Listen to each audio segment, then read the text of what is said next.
From the outside looking in, high achievers look unstoppable. They're successful, they're disciplined, and they're always moving forward. But here's the truth that most won't admit. Even the highest achievers battle with self-doubt. And sometimes the higher you climb, the louder the voice gets. Today we're going to be talking about why high achievers still struggle with self-doubt. By the end of this video, you'll understand why self-doubt creeps in, even for high achievers, and how to reframe it for fuel for growth instead of fear. As always, be sure to like this video and subscribe to this channel to get strategies on becoming undeniable and to get what you deserve out of life. Hey, welcome. I'm Jeremy Vaughn Clark. This is the Rise Point Podcast, where potential meets presence. I'm a speaker, author, and coach, and I help individuals go from invisible to undeniable so they can rise to a point the world can't afford to overlook, because I believe we all have a rise point. The moment where hiding is no longer an option, and rising is the only way forward. So one of the reasons why high achievers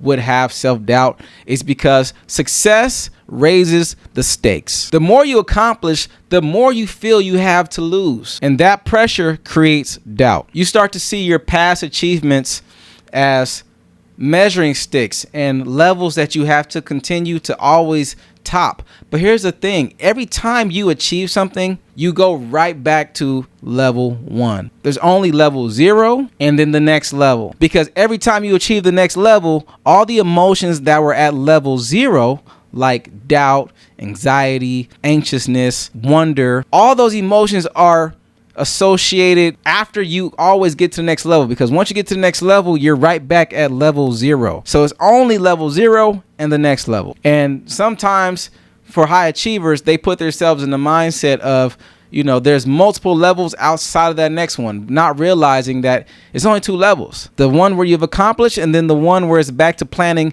and then to accomplish something else. And the key is to understand that once you get to the level of achievement, those emotions of happiness and satisfaction, if you can somehow stay in the moment and not allow your brain to go back to anxiousness because you set another goal, then you can stay in the present and realize what you've just done and live in that, and then transfer that energy moving forward. So here's the fix. Reframe the pressure as proof that you're actually growing. And pressure means you're operating at a new level, and that's growth. And remember, that new level is just the one of achievement, because the next level, you're going to have the same emotions tied to what you had before you achieved that new level. So let me say this. There's level 0 and the new level. And the new level becomes level 0 the moment you accomplish something and set another goal.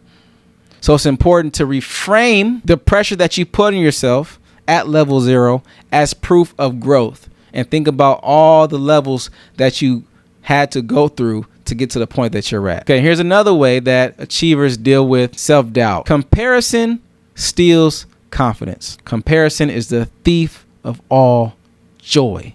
The moment you put yourself in someone's shoes or comparing what you've done to their achievement, or your level 1 to their level 30, is the moment you start to diminish your own confidence, and then the self-doubt starts to get louder. High achievers constantly look sideways.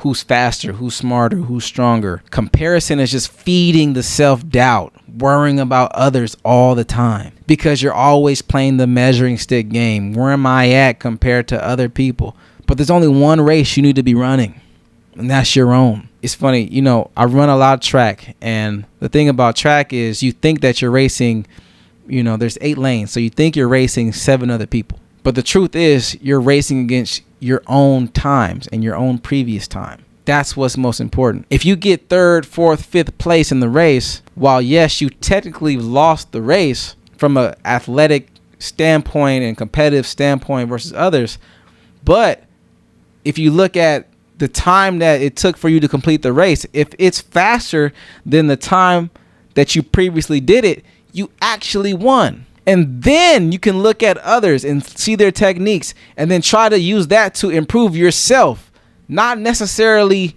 have to beat them, because it's a one-person race. So here's the fix to that. Compare less to others and move towards comparison with your past self. Progress is not perfection.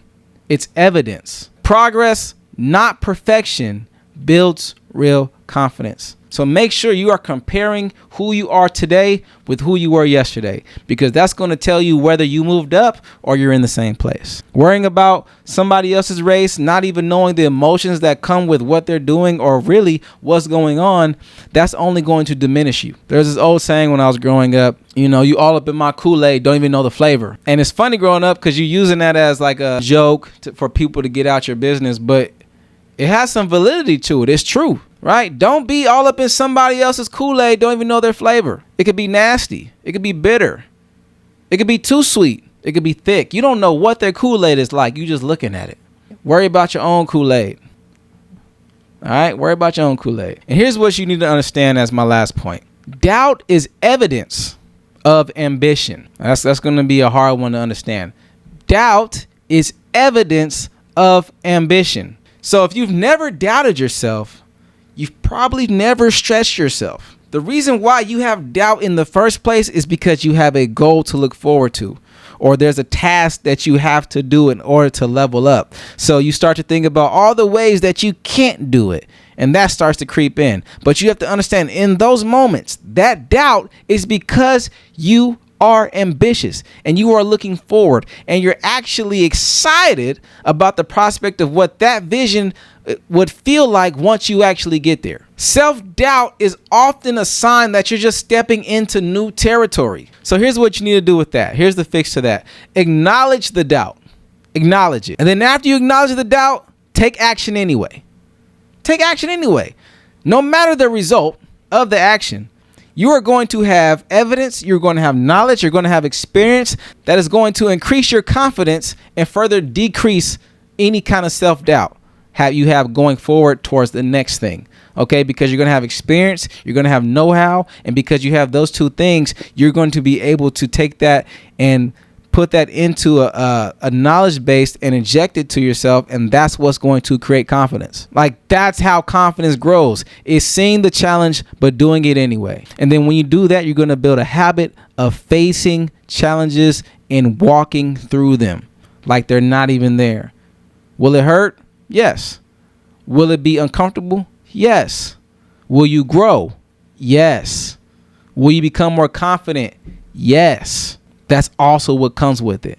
So build that habit of doing it anyway. Okay, so high achievers doubt themselves because the stakes are higher. They compare themselves more and they're stretching further. But that doubt isn't a weakness. It's a sign of growth. If you're a high achiever battling self-doubt, drop a comment. What's one area you're doubting yourself in right now? Let's face it together.